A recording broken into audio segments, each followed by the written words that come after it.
Hello and welcome to VHTB, your guide to the talent, culture, and capital forces shaping the hard tech startup ecosystem. My name is Gjertsen, founder of Built, where our mission is to train the next generation of hard tech leaders to build teams capable of solving the world's hardest problems. The truth is, great leaders are not born. They are built through experiences, workshops, and customized development programs. So if your team or your organization is looking to upskill your existing leaders, please reach out to podcast@builtleaders.com to see if we can help. I am joined on the show today by Brian Mejeur of AdAstra Talent Advisors. Brian, how are you doing today? Fantastic. Happy to be here. Awesome. And Justus Kilian of Space Capital. Justus, how are things going? You still in New York?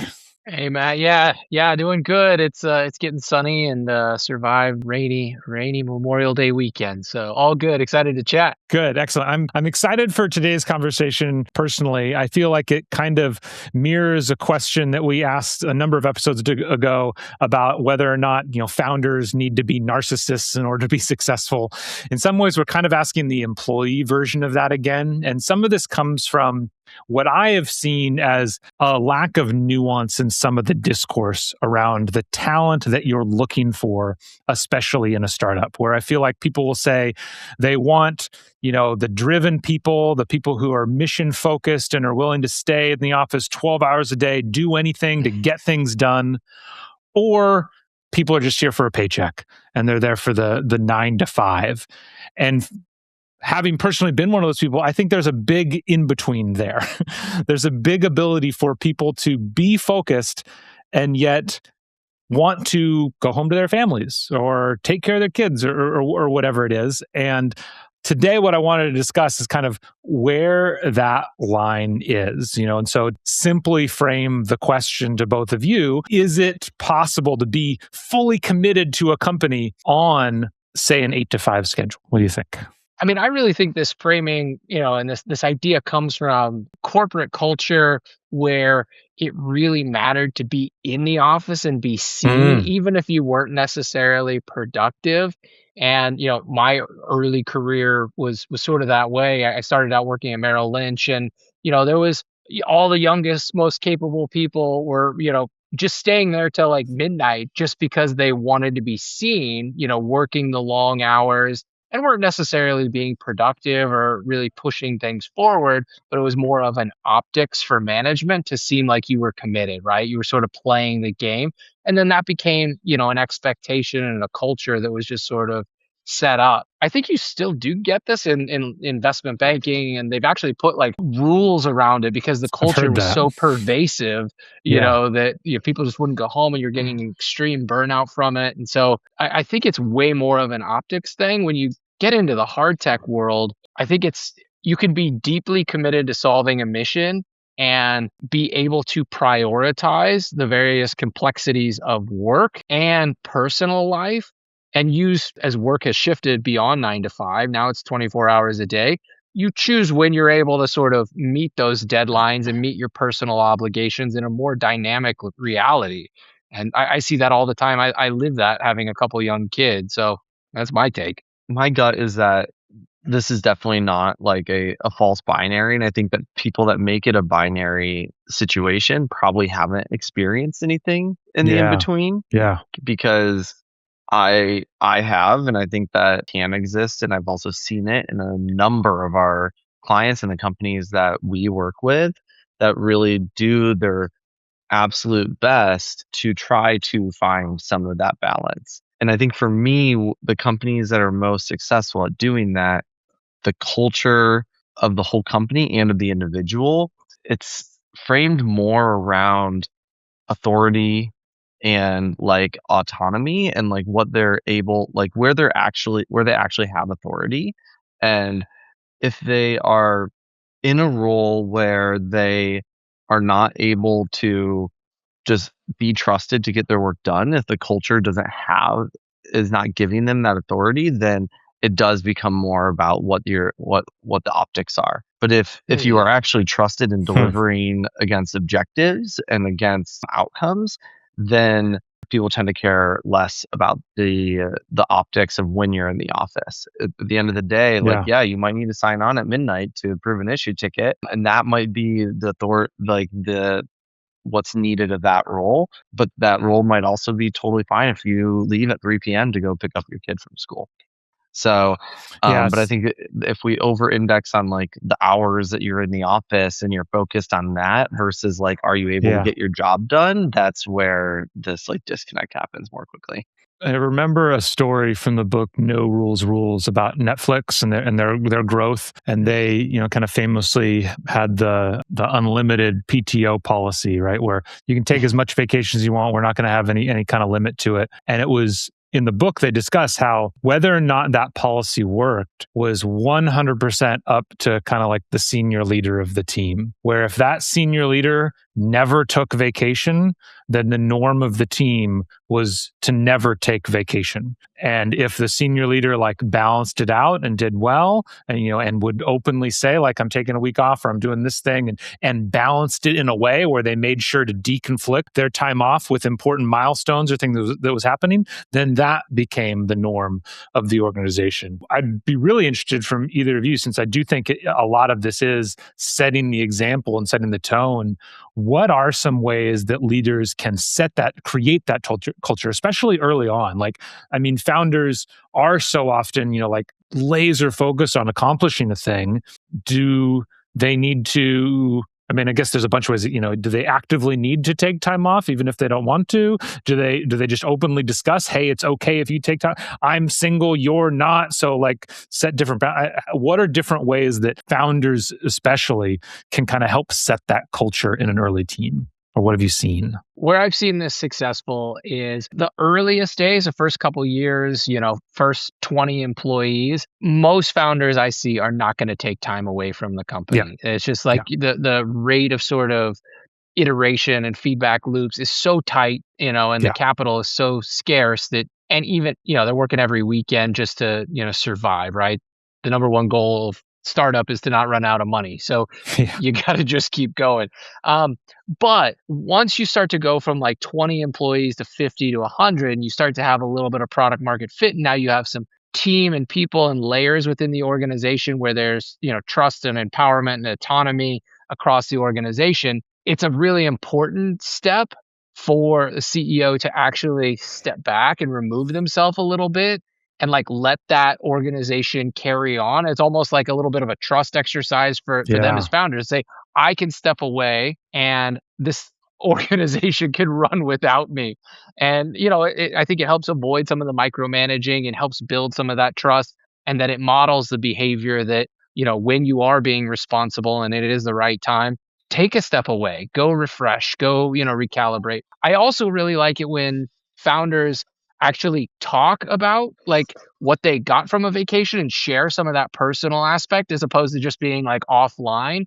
Like it's okay then to say like, yeah, hey, I actually took some time to relax. I was doing this with my family.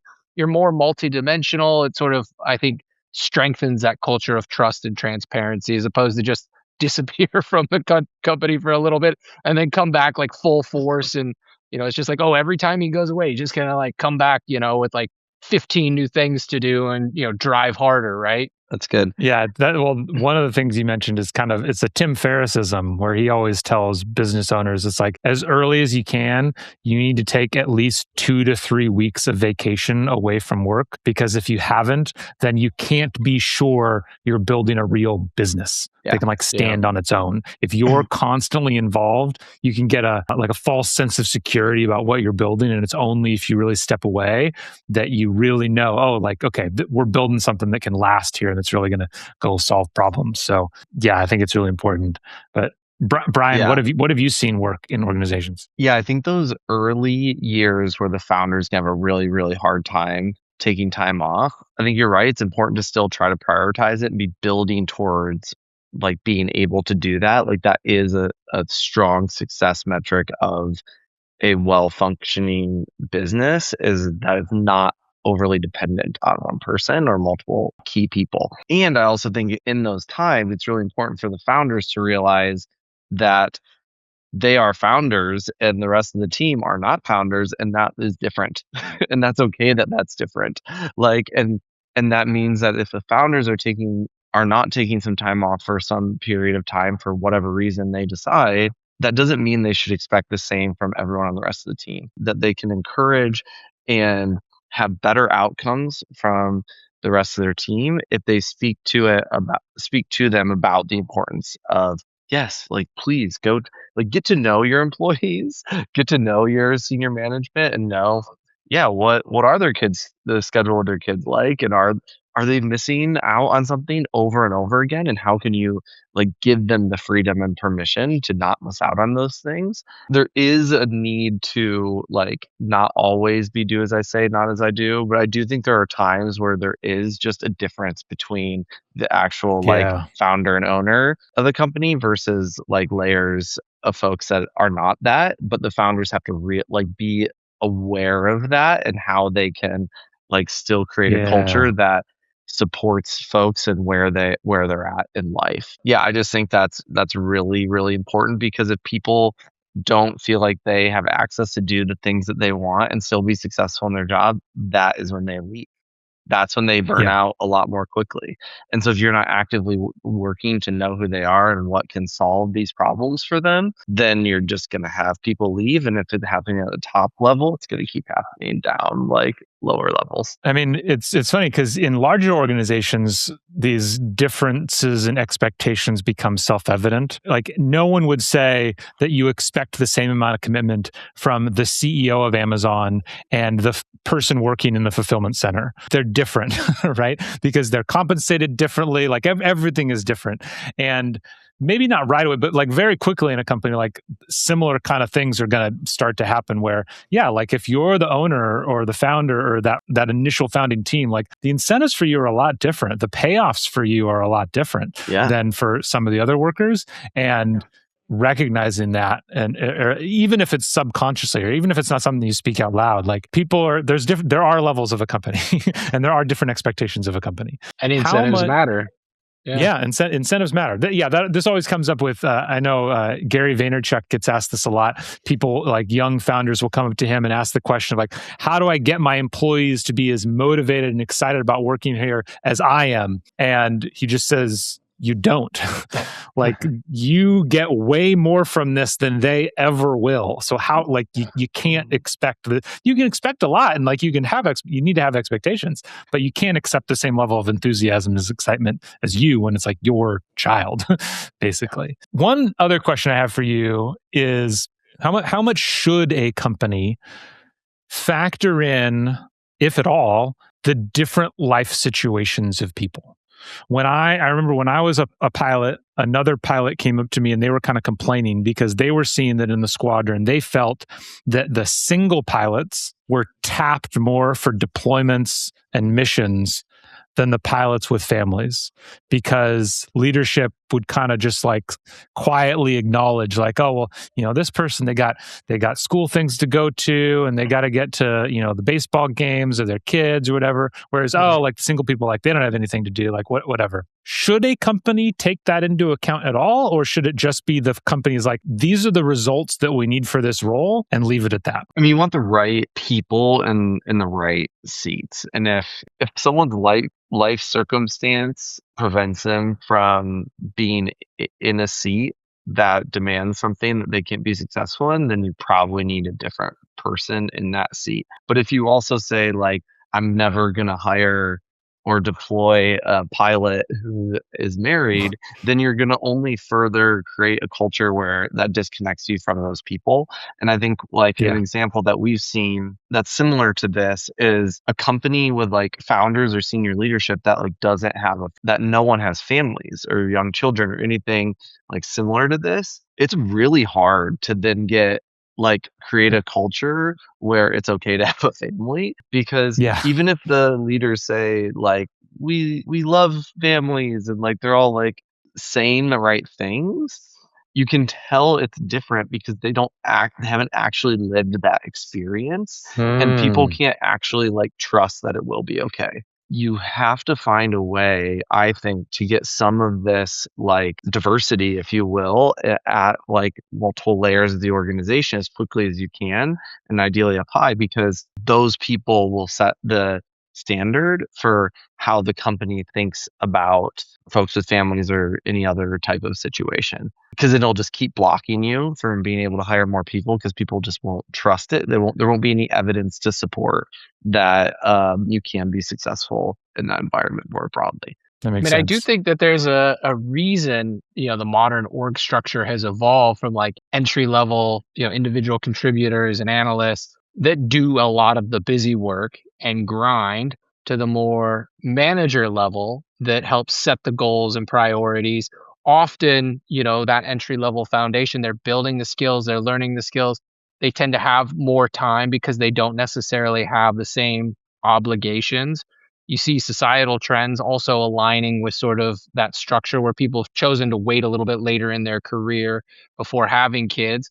And I do think managerial roles offer a little bit more flexibility around that. You're not as tied to the timeline or the individual like work as you would be as if you were on the front line. And so there's a little bit more, it's a different type of work that allows a little bit more structural flexibility. So maybe there's some I've evolution that has meaning there.